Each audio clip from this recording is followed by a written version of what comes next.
Hello and welcome to day 17 of our Bible Made Easy for Kids reading. It is day 16 of Lent, and we are going to be starting on page 141. It does not have a title because 140 is title for both pages, which is David's thoughts become words.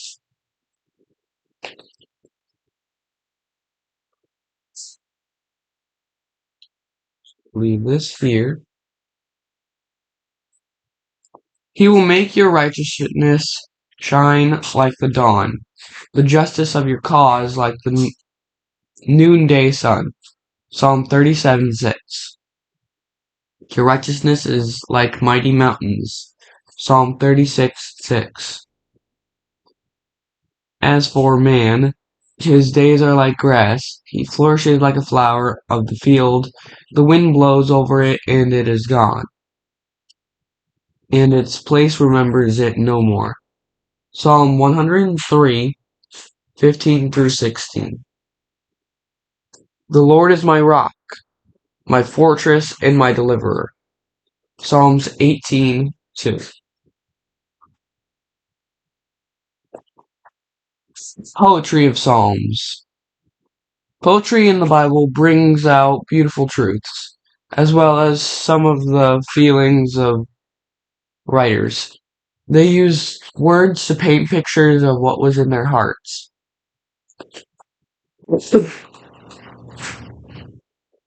Because of the way Hebrew poetry is written, it is easy to sing the Psalms and worship songs. As worship songs. Poetry in Hebrew, the language of the Old Testament, is different from the poetry that you may be familiar with. In Hebrew poetry, the words at the end of the sentence don't need to rhyme. Below are examples of parallel poetry found in the Bible. See if you can recognize the different styles in the Psalms. The first and second line have similar thoughts. For example, Psalm 51:2. Wash away all my iniquity,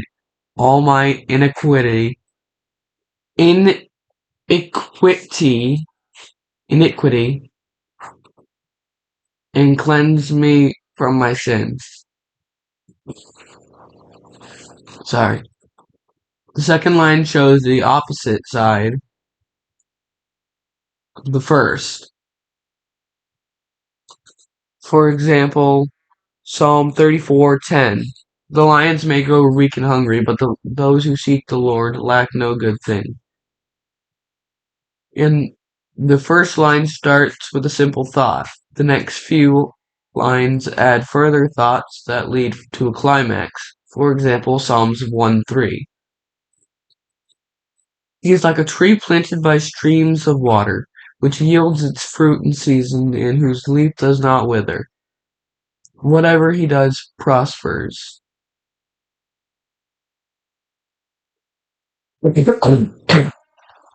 Sorry. David faces a giant. Once again, the Philistines gathered their armies to make war against Israel. The Philistine army camped on one hill and the Israelites on another. There was a valley between them. The Philistines had a champion on their side, a very tall warrior who stood out way above the others. The giant wore heavy armor and had a soldier with a shield standing in front of him. His name was Goliath, and he came from the Philistine city of Gath. Goliath shouted across the valley to the Israelites, "Choose a man to come and fight me. If he can kill me, we will be your slaves. But if I kill him, you will become our slaves." Morning and evening for 40 days, Goliath threatened and mocked the Israelite army. Whenever Saul and his army heard him, they became afraid and discouraged. David's three oldest brothers were soldiers in Saul's army and were in this Israelite camp. Meanwhile, David's father, Jesse, asked him to take some extra food to his three brothers in the army. So the next day, David left his sheep, with another shepherd and loaded up the things.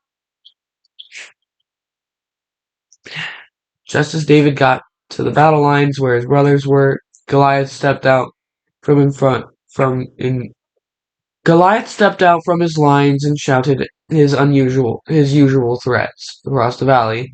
David happened to hear some soldiers talking about the reward Saul would give the man who killed Goliath. They said that Saul would give the man great riches, his daughter to marry, and the man's family would not have to pay taxes.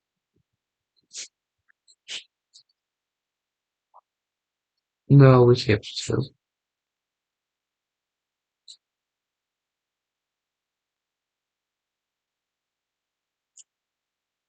Then David said, "Who does the Philistine think he is to challenge the army of God?" But David's oldest brother, Eliab, was angry when he heard David speaking to the other soldiers. "Why did you come down here?" he asked. "I know how proud and wicked you are. You've just come here to watch the battle." "What did I do wrong now?" David asked. "Can't I talk to anyone?" One of the men heard what David said about Goliath and went to tell Saul. Saul immediately ordered that David be brought to him. So David went and stood before Saul and said to him, "Don't let anyone become discouraged because of the Philistine. Your servants will go fight him." Saul replied, "You can't go fight that Philistine. You are only a boy, and he has been fighting for years."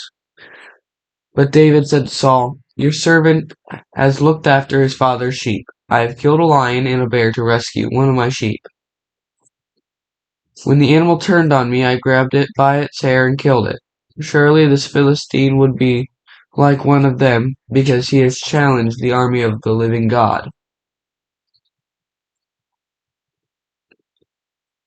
Go, and the Lord be with you," Saul said. Then he gave David his armor to put on, but it was so bulky and uncomfortable that David took it off again. As David made his way down to the bottom of the valley, he picked up 5 smooth stones from a stream and put them in his shepherd's bag. With only a shepherd's staff and a sling, David made his way up the other side toward the Philistine. "Am I a dog that you came at me with a stick?" Goliath sneered as David got closer. "You come against me with a sword and a spear. I come against you in the name of the Lord Almighty, the God of Israel." As Goliath moved closer to attack, David quickly put one of the stones in his sling and flung it at Goliath. The stone hit Goliath so hard on his forehead that he fell flat on his face. Then David ran up to Goliath, grabbed his sword, and killed him with it. When the Philistines saw that their hero was dead, they all turned and ran, and the Israelites chased after them, killing them as they fled. What happened to the Goliath's sword after the battle? See 1 Samuel 8:9. I have the verse right here. 1 Samuel 21:8. David asked Ahimelech, "Don't you have a spear or a sword here?" "I haven't brought my sword or any other weapon, because the king's business was urgent." The priest replied, "The sword of Goliath the Philistine, whom you killed, in the valley of Elah, is here. It is wrapped in a cloth behind the ephod. You want it, you take it. There is no sword here but that one." David said, "There is none like it. Give it to me."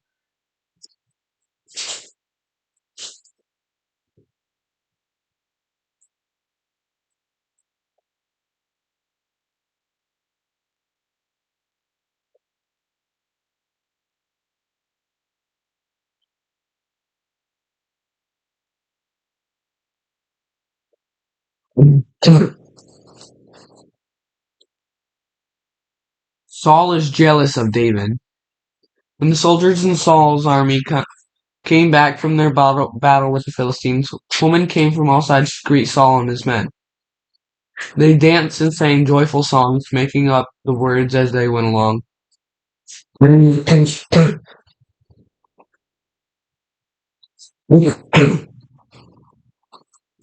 One of the songs they sang was about Saul having killed thousands and David tens of thousands.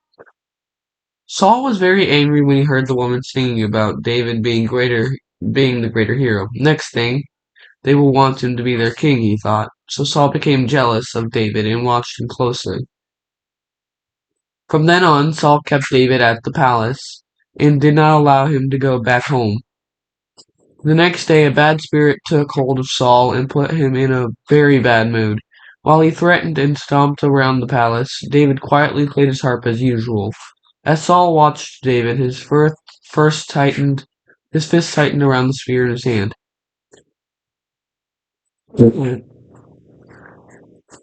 Suddenly, he lifted the spear and threw it at David. But David dived out of the way, not harmed. Later, Saul tried again and missed the second time. Then Saul became afraid of David because he knew that the Lord was on his side. So Saul put him in charge of a large group of soldiers and sent him to fight against Israel's enemies, hoping that they would kill him. While all this was happening, Saul's son Jonathan had become best friends with David. Jonathan and David made a binding promise to each other, and as a sign of his loyalty, Jonathan took off the robe he was wearing and gave it to David together with his sword, his bow, and his belt. Saul's plan to kill David.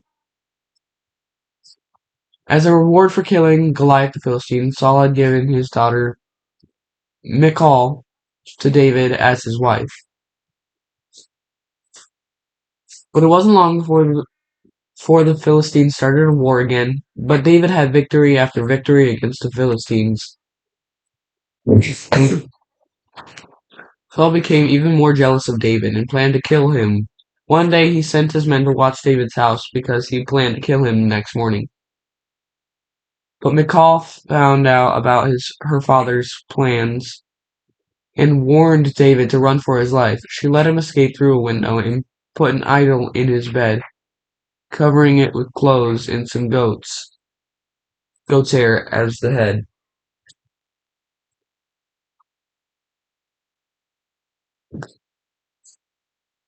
In the morning when Saul sent his men to go get David, Michal told them that he was sick. When Saul heard that, he sent men to fetch David and carry him in his bed. But when the men came to take David, all they found in the bed was the idol. Now Saul was very angry with his daughter too, and demanded, "Why did you trick me and let my enemy escape?" Michal replied, "David said he would kill me if I didn't let him escape."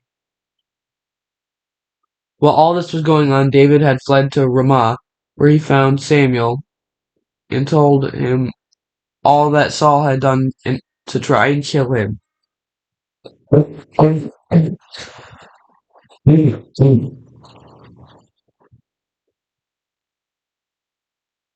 Wise words about enemy. If your enemy is hungry, give him food to eat. If he is thirsty, give him water to drink. In doing this, you will heap burning coals on his head, and the Lord will reward you. Proverbs 25:21 through 22. Jesus said, "I tell you, love your enemies and pray for those who persecute you." Matthew 5:44. 5:44. Sorry. When a man's ways are pleasing to the Lord, he makes even his enemies live at peace with him. Proverbs 16:7.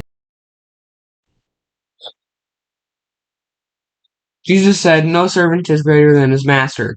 If they persecuted me, they would persecute you also." John 15:20. We are hard pressed on every side, but not crushed, perplexed, but not in despair, persecuted, but not abandoned, struck down, but not destroyed. 2 Corinthians 4:8 through 9. Jesus said, "Blessed are you when people insult you, persecute you, and falsely say all kinds of evil things against you because of me." Matthew 5:11.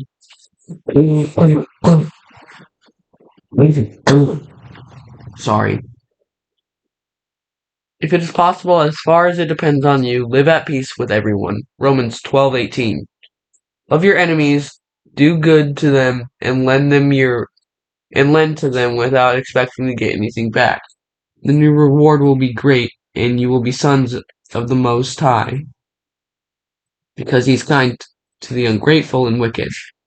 Luke 6:35.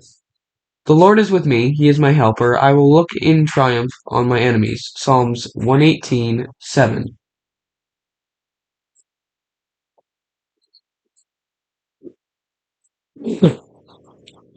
That was day 16 of Lent, day 17 of the readings.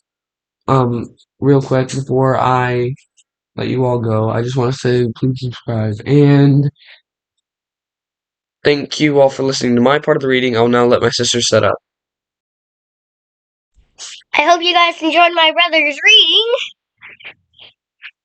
So today's verse is, let us run with endurance the race that is set before us, looking to Jesus, the founder and perfecter of our faith.